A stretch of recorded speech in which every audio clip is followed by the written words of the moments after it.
এই মুর্শিদাবাদ জেলায় বিজেপির তিনটে এজেন্সি কাজ করছে। একটা হচ্ছে নির্বাচন কমিশন, যার মাথার উপর রয়েছে জ্ঞানেশ কুমার, যে মানুষের নাম কাটাতে যুক্ত হয়েছে। দ্বিতীয় এজেন্সি কংগ্রেসের অধীর চৌধুরী, যার নিরাপত্তার দায়িত্বে রয়েছে অমিত শাহের কেন্দ্রীয় বাহিনী।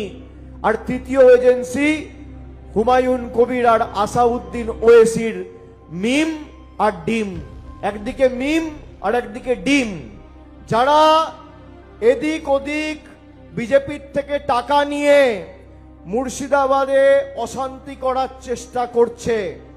মাথায় রাখবেন, বিজেপির নেতা অমিত শাহকে যে সিকিউরিটি পাহারা দেয়, যে ইউপির হুমায়ুন কবিরকে একই সিকিউরিটি পাহারা দেয়, অধীর চৌধুরীকে একই সিকিউরিটি পাহারা দেয়, মিমের নেতাকে একই সিকিউরিটি পাহারা দেয়।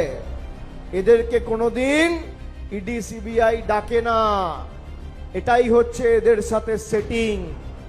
যেখানে আপনারা বিপদে পড়েছেন, কোনোদিন বাইরে থেকে কোনো সংখ্যালঘু নেতা এসে আপনাদের সাহায্য করেনি, পাশে তৃণমূল কংগ্রেস দাঁড়িয়েছে।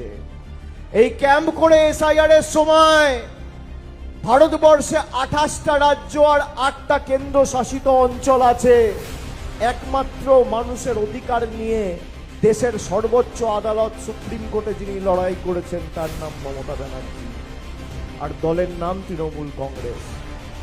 সিপিএম অতীত, আর এখানে কংগ্রেসকে ভোট দেওয়া মানে বিজেপির হাত শক্তিশালী করা, অধীর চৌধুরীদের ভোট দেওয়া মানে পরোক্ষভাবে বিজেপিকে সমর্থন করা।